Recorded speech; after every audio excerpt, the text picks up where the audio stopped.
Bien, quiero agradecer por la invitación y también agradecer a quien me ha precedido porque realmente me facilita mucho el trabajo, porque muchas cosas que quería decir ya han sido expresadas, así que muy bien. Y de manera particular quería agradecer a don Miquel porque el panorama que nos ha mostrado yo creo que es muy acertado y realmente nos ayuda, creo, a entrar en este tema que me ha sido confiado intentando decir algo, no digo nuevo. El otro día estaba hablando con un colega en Roma y le decía que venía aquí y ¿de qué hablas? De mistagogía.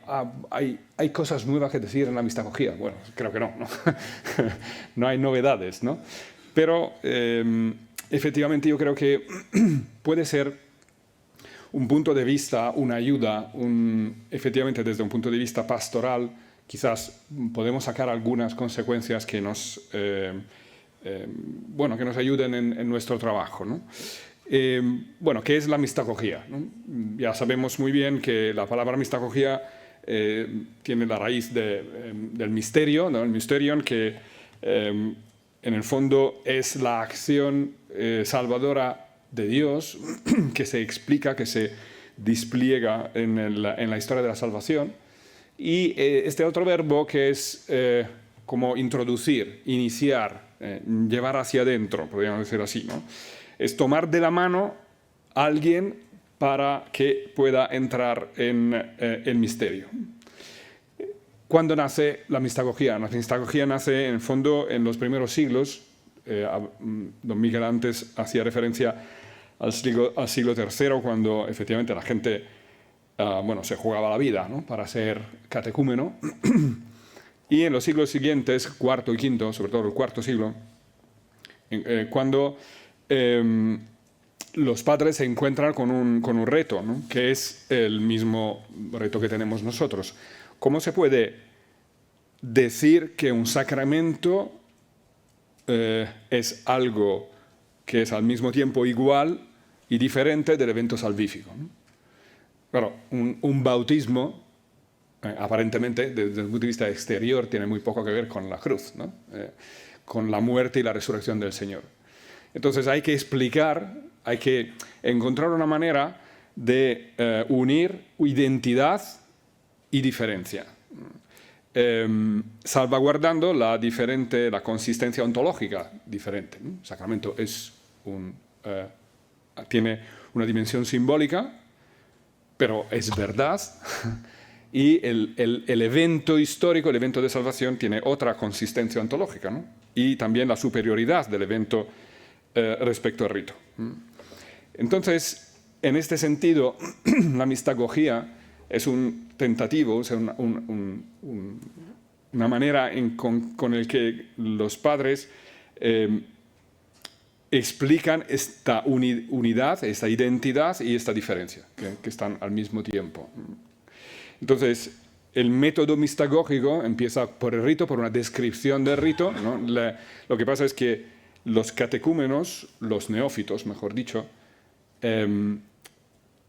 participan en los ritos y después viene la explicación, ¿no? Esto ya lo sabemos, las catequesis mistagógicas son todas esas catequesis que el obispo da en la semana siguiente a la vigilia pascual, en la cual los neófitos han recibido los sacramentos, por primera vez han asistido, han participado, han entrado en el misterio también de la Eucaristía, y en la semana siguiente el obispo va explicando: ¿habéis visto esto? ¿Qué significa? Y entonces, ¿no? La explicación. Entonces se describe el rito y del rito se va, digamos, a la escritura. O sea, se pone en relación el rito con el evento de salvación, así como está descrito en la escritura, Antiguo y Nuevo Testamento. Y entonces empieza una reflexión teológica sobre el evento salvífico, así como lo relata la escritura, y se va profundizando. Y de ahí se vuelve, podríamos decir así, al rito. Entonces, de hecho, se podría decir que es una aplicación de la escritura al rito. Una interpretación de la liturgia a partir de la escritura. Y Por eso la mistagogía no es una especie de lectura espiritual o una especie de alegoría fantasiosa de los ritos, ¿no? Sino un método muy concreto de poner en relación rito y escritura. Evento salvífico, relatado por la escritura, y la manera con la que, digamos, se manifiesta hoy y aquí en el rito. Entonces yo creo que la mistagogía nos puede, puede darnos algunos elementos para nuestra reflexión y sobre todo para nuestra pastoral. En primer lugar, el fin. El fin, como se ha dicho, es iniciar al misterio. La palabra misma es conducir, ¿no? Tomar de la mano para hacer entrar en el misterio. No es un problema de conocimiento. No es simplemente una cuestión de, podríamos decir, o sea, el fin de la mistagogía no es solamente una cuestión intelectual. Es participar en el misterio, es entrar en el misterio, es vivir el misterio. Por eso, en nuestro caso, podríamos decir, en nuestra pastoral, el punto no es introducir a los fieles a una correcta celebración o satisfacer la curiosidad intelectual de alguien que quiere saber más de dónde viene históricamente este gesto, ¿no? Sino, efectivamente, entrar, ¿no? Desvelar el significado mistérico de aquellos ritos, de manera que mi vida sea conformada con ese misterio. Evidentemente, en este papel juega un rol importantísimo el mistagogo, o sea, la persona que introduce al misterio. Y yo creo que bueno, lo que pasa habitualmente, ¿no? Cuando uno se va en la montaña, tiene que conocer el recorrido, al menos saber dónde empieza el sendero, ¿no? Porque si no, bueno, me parecía que me habían dicho que empezaba por aquí, ¿no? Bueno, si pasas media hora buscando, ¿no? Dónde empieza y después ya hemos perdido lo mejor del tiempo. No, es que necesitamos de alguien que haya experimentado el misterio para conducir a otros ahí, para llevar a otros. Y el tercer elemento que me parece importante es la manera de comprender. O sea, nosotros somos herederos de una cultura que es, podríamos decir, desde un punto de vista teológico, es post-escolástica. La escolástica ha hecho un gran bien a la teología, pero claramente tenemos el riesgo de transformar el conocimiento de la fe en una especie de conjunto de clasificaciones minuciosas, ¿no? Es importante tener las ideas claras, pero no basta, ¿no?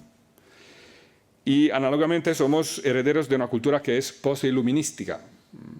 La Ilustración ha traído consigo una especie de idolatría del conocimiento, ¿no? Entonces, es verdad que la ignorancia, lo decía don Miquel antes, la ignorancia es uno de los peores enemigos, ¿no? De la fe, y eso estoy totalmente de acuerdo.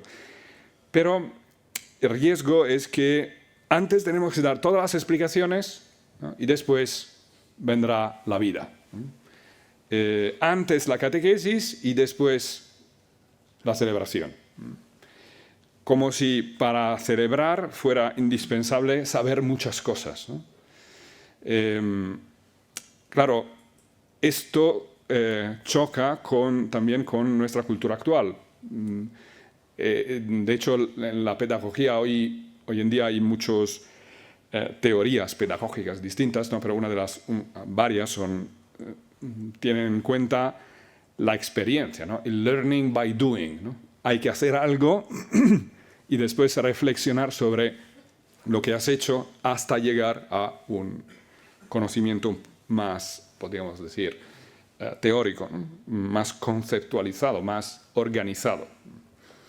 Y claro, nuestros jóvenes son arrollados por experiencias, ¿no?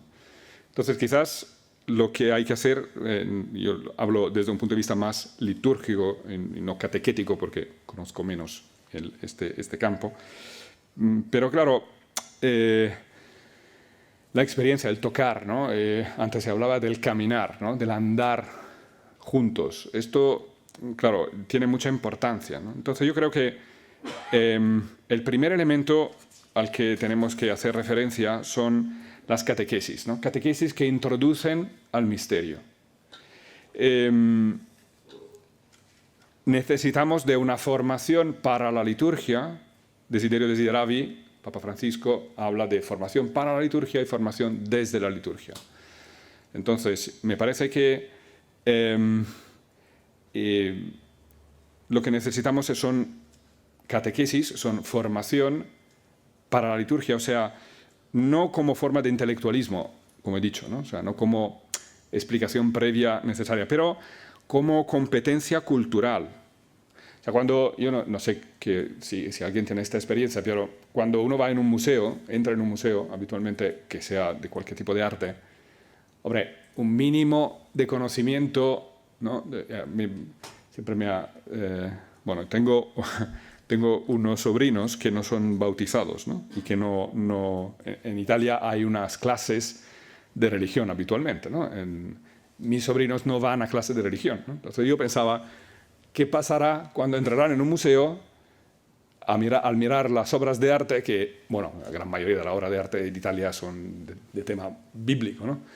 Si no tienen ni idea de la Biblia, bueno, le parecerá, bueno, sí, bonito, tal, no sé qué. O sea, igual que, no sé, los mitos griegos, ¿no? O sea, más o menos bueno, hay que conocer un poco el mito de la Biblia, el mito de los griegos, y así te orientas en la historia del arte, ¿no? O sea, si no hay competencia cultural, no entiendes nada de esa obra de arte. Alguien que, no sé, asista por primera vez a una ópera o a un ballet, ¿no? Necesitas de unos elementos básicos para entrar ahí, ¿no? Para conocer el código con que esa obra ha sido realizada. Si no, no vas a entender nada, ¿no? Entonces, me parece que nuestra época es una época, lo decía el Papa Francisco en Desiderio Desideravi, una época en la que el hombre moderno, decía, no en todas las culturas del mismo modo, ha perdido la capacidad de confrontarse con la acción simbólica. Y la liturgia es esencialmente simbólica. Entonces, una característica esencial del acto litúrgico es la dimensión simbólica. Entonces, ¿qué hay que hacer? ¿Qué podemos hacer, ¿no? Romano Guardini, en Formación litúrgica, una obra del 1923, que dice, o sea, si uno piensa que eran los años 20 del siglo anterior, o sea, hace 100 años, claro, ¿cuál es el modelo litúrgico, ¿no? El modelo, lo que llamaríamos hoy de Pío V, ¿no? Claro, decía, debemos aprender a rezar también con nuestro cuerpo. Debemos aprender a expresar la interioridad al exterior y deducir la interioridad ajena del exterior.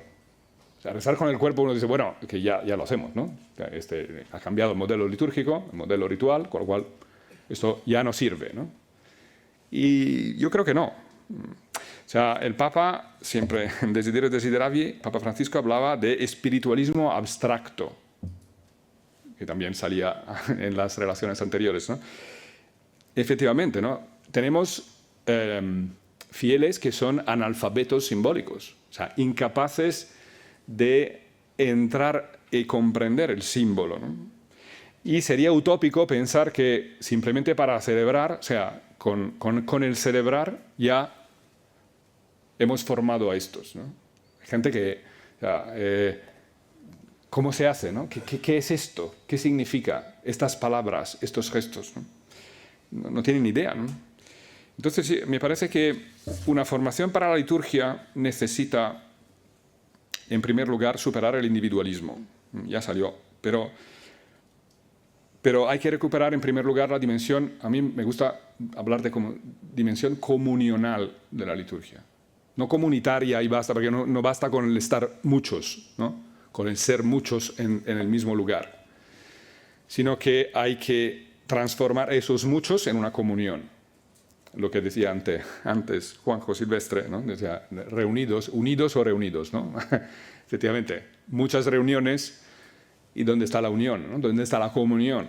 ¿Qué es de la comunión, ¿no? Porque la comunión es punto de partida y punto de llegada, ¿no? Apunta a crear comunión a la liturgia, ¿no? Y claro, la experiencia como punto de partida, hacer una experiencia juntos, crea comunión, crea un grupo, crea algo, una unión, que después puede pasar a algo más, ¿no? Superar el subjetivismo. Aquí también, ¿no? Es necesario transformar la experiencia litúrgica en una experiencia existencial. No se trata simplemente de comunicar contenidos o enseñar gestos, ¿no? Sino que hacer que la vida entera sea transfigurada por la relación con Dios, de la cual se hace experiencia en la celebración. Y también en estos casos, también en este caso, la experiencia de los primeros siglos puede ser de ayuda, ¿no? Siempre las catequesis mistagógicas y los grandes comentarios al Evangelio de los padres siempre ponen en relación esa página, ese gesto, ese rito con la vida cotidiana.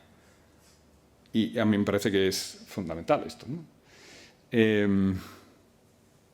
Y finalmente, aprender a pasar del signo al misterio, que es lo que hace habitualmente la catequesis mistagógica, ¿no? De hecho, hace unos años, en un curso de preparación al matrimonio que hacía con otro sacerdote, en una de las pausas entre una cosa y otra, una de las chicas presentes se me acercó y quería preguntarle una cosa que no tiene nada que ver con el matrimonio. Digo, pues venga. Entonces, ¿por qué el sacerdote durante la celebración, ¿no?, parte el pan y después toma un trocito y lo pone en el cáliz, ¿no? ¿Esto qué es? ¿No? ¿Por qué hace esto? ¿No? Entonces le expliqué históricamente el rito del fermentum, ¿no?, como la misa del Papa, que era, ¿no?, el punto de partida, para decirlo así, es un signo de comunión con la misma misa del Papa, ¿no?, el pan del Papa, ¿no?, que se pone en los distintos cálices de los distintos curas, y al mismo tiempo, pero también el significado ¿no?, de la unión del cuerpo y de la sangre, ¿no?, cuerpo y sangre separados, que de alguna manera manifiestan la muerte y vueltos a unir, porque manifiestan la resurrección. Entonces, se lo expliqué en pocas palabras, intentando no enrollarme demasiado, y ella se quedó boca abierta, ¿no?, diciendo, pero la misa es toda así. Digo, sí, efectivamente. O sea, cada gesto tiene detrás un mundo, ¿no? Entonces, explicarlo, entrar en eso, claro, te cambia, ¿no?, te cambia la manera de vivirlo, ¿no?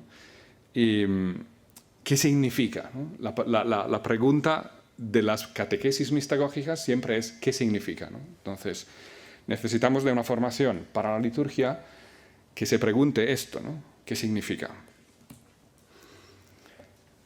Formación para la liturgia, personas que introducen al misterio. Catequesis que introducen al misterio, personas que introducen al misterio. Y, claro, en este campo, claro, me han precedido don Juan José Silvestre, experto de Ars Celebrandi, con lo cual no voy a tocar o a pisar un terreno que ya... Pero me parece que hay que volver ahí. O sea, hay que volver a... necesitamos de personas que introducen al misterio, o sea, que sepan celebrar. Evidentemente, en este papel, el primer lugar lo ocupan los ministros, ministros que se dejan conformar con Cristo, ¿no?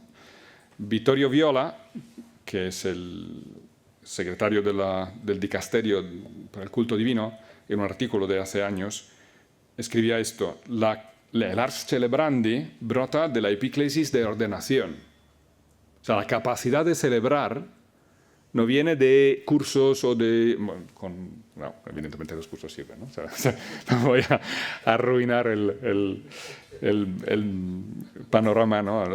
Pero el fundamento, podríamos decir, más profundo, la raíz, su origen no está en una necesidad de la asamblea orante, sino en el don de conformación a Cristo, siervo, pastor, maestro, sacerdote.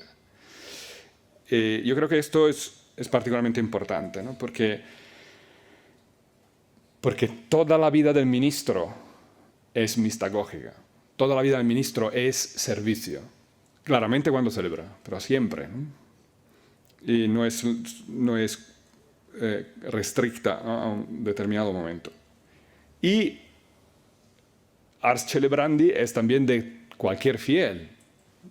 O sea, no es simplemente de quien preside la celebración, sino cualquier persona, cualquier fiel bautizado participa. ¿Qué quiere decir? Que ejerce su ministerio propio, su sacerdocio, ¿no? Entonces, el Mystagogo, bueno, del silencio ya hemos hablado. Siempre me ha chocado en las antiguas sagrestías había un gran cartel, ¿no?, que ponía Silentium, ¿no? Ya después lo quitaron porque tampoco parece que no sirve para mucho, ¿no? Pero es interesante. ¿Por qué este cartel, ¿no? Silentium, ¿no? Porque efectivamente la gente habitualmente en la sacristía, antes de una gran, sobre todo si una gran concelebración, con muchos ministros, con monaguillos, con no sé qué, hay un follón que, ¿no?, increíble. Y sería interesante que fuera al revés, ¿no? O sea, ¿qué es el del silencio antes de la celebración? ¿Qué es del silencio en nuestra vida, ¿no? Claro, es que ese silencio es un volver a entrar en aquella epíclesis de ordenación que hace del ministro lo que es. Y lo mismo vale para los que vienen a la celebración, o sea, para los fieles, ¿no? En volver a entrar en los sacramentos de la iniciación cristiana, en aquel silencio en el que, claro, después hay los niños y tal. O sea, es complicado, ¿no? No estoy diciendo que es fácil, pero, ¿no?, como principio, para hacer así. La conformación a Cristo. Conformación a Cristo no es un evento aislado, no es simplemente, bueno, yo el 5 de mayo de 2012 fui ordenado sacerdote y ahí se acabó, ¿no?, mi conformación con Cristo, puntual.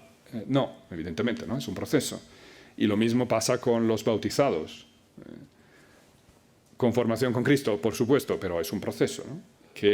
Y cada celebración de cualquier tipo, que sea una misa, una liturgia de las horas, cualquier cosa, es parte de este proceso de transformación progresiva, ¿no? Vida de oración. Tiene que nutrirse de liturgia, ¿no? Gestos, palabras, pueden ser objeto de nuestro diálogo personal con Dios. Con la conciencia clara que el protagonista es Cristo, el sujeto de la celebración es el Cristo total, ¿no? Cabeza y cuerpo. Y se debe ver. Esto hay que poderlo ver. Se ve la cabeza, se ven los miembros, ¿no? Y finalmente la belleza. Ya quien me ha precedido ha hablado mucho de belleza y yo creo que eso es fundamental, ¿no? O sea, el Mystagogo, o sea, para llevar la gente al misterio es necesaria la belleza, ¿no? La dejadez arruina todo, ¿no? Porque el ministro no va a una asamblea del club del tenis, ¿no? Está haciendo algo muy importante, ¿no? Objetos, cantos, palabras, gestos, posturas del cuerpo, acciones, vestiduras y mucho más. Claro, son otros, ¿no? Son distintos de lo común, ¿no? Podríamos decir así. Bien. Última sección de esta exposición. Necesitamos de ritos que introducen al misterio. O sea, de formación desde la liturgia, ¿no? Evidentemente, todos nosotros supongo que hemos recibido una formación teológica basada en el concepto de eficacia, ¿no? El famoso principio de ex opere operato del que hablábamos. Pero claro, la celebración es mucho más que esto, ¿no? Y entonces necesitamos de ritos que eduquen, ¿no? De celebraciones que formen. Y entonces me parece que hay unas dimensiones que hay que cuidar, ¿no?, para que efectivamente se pueda decir que estos ritos introducen al misterio. La primera es la dimensión vertical. O sea, la asamblea es uno de los grandes logros, ¿no?, de volver a descubrir la importancia de la asamblea después del Concilio Vaticano II. pero siempre hay un polo de atracción vertical, porque si no, eso no sirve para nada. O sea, la liturgia, si es simplemente para nosotros, es vacía, ¿no? Está vacía. Entonces, la dimensión vertical tiene que ver con el estupor por el misterio pascual, que no es lo que probamos frente a un espectáculo impresionante, pero que queda fuera de nosotros, sino que algo que tiene que ver con nosotros, ¿no? Que eso es parte de nuestra vida, ¿no? Y la segunda dimensión es la dimensión orante. Muchas veces participar en un rito parece ser simplemente estar presentes en un evento religioso. Y no, evidentemente, ¿no? Estamos en una experiencia de oración que tiene por fin la contemplación. Hay que aprender a contemplar, a rezar. Por eso es necesario que el ministro rece. No está jugando un papel, no está en un juego de rol, ¿no? Está rezando. Y entonces, dos factores fundamentales, el silencio y el ars dicendi, o sea, la manera de decir las cosas. San Benedicto, ¿no? Con su famoso mens concordet voci. La mens, el alma, tiene que concordar con las palabras, no al revés. Hay que entrar dentro de las palabras, hay que entrar en los gestos, hay que dejarse conformar, ¿no? Por esas palabras y por esos gestos. Y entonces evitar el exceso de una expresión monótona, que evidentemente no ayuda a nadie. Y también el exceso opuesto de la expresión histriónica, ¿no? Como si estuviera en un teatro y estuviera recitando algo, ¿no? Bien. La dimensión sacerdotal. Participación activa. Siempre se habla de participación activa. ¿Qué es esta participación activa? Bueno, yo participo activamente si canto. Bueno, el canto ayuda, favorece la participación activa. Pero no es la participación activa. Participación activa tiene que ver con la dimensión sacerdotal de nuestra vida, de sacerdocio común. Estamos llamados a participar en esa obra, que es una obra común de hombre y Dios, que ofrecen el mundo al Padre. Ese mundo que nos ha sido confiado, y nosotros tenemos que devolverlo al Padre, ¿no? Como hizo Cristo, que es el misterio de la salvación es esto, ¿no? Devolver el mundo al Padre. Y entonces, esto lo hace cada fiel, no simplemente el ministro. Todos unidos en el misterio pascual, pero cada uno llevando a Dios esa parte de creación que le ha sido confiada. La dimensión performativa, ¿no? Hay que poner en juego la persona entera, ¿no? El alma y el cuerpo, sin caer en reduccionismos. Hoy en día son muy famosos, son muy comunes, son bastante, bueno, estas situaciones, ¿no? Inmersivas, ¿no? Una muestra, una exposición inmersiva. Uno se entra dentro de una habitación donde todo estás dentro de una obra de arte o, ¿no? Con sonidos o dentro de, qué sé, ¿no? Bueno, sería interesante que nuestras celebraciones fueran algo parecido, ¿no? Inmersivas, en el sentido que tocan todos los elementos de la persona, ¿no? Y evidentemente no solamente la cabeza, o sea, no solamente la razón, sino emociones, sentidos, todo. Y finalmente, y me callo, la dimensión de la reciprocidad. A veces vivimos en una malentendida asimetría, ¿no? Por una parte está el que tiene el cometido de dar, ¿no? El presbítero, y de la otra el que tiene el cometido de recibir, los fieles. Y esto se ve en muchas cosas, ¿no? ¿Qué es la parroquia? Bueno, la parroquia es la casa del párroco, donde yo voy a recibir unos servicios de carácter religioso, ¿no? Pues no. O sea, digo, sí, evidentemente es la casa del párroco, ¿no? Pero es mucho más la parroquia, ¿no? No puede ser solo eso. Los sacramentos son dones de gracia, por supuesto.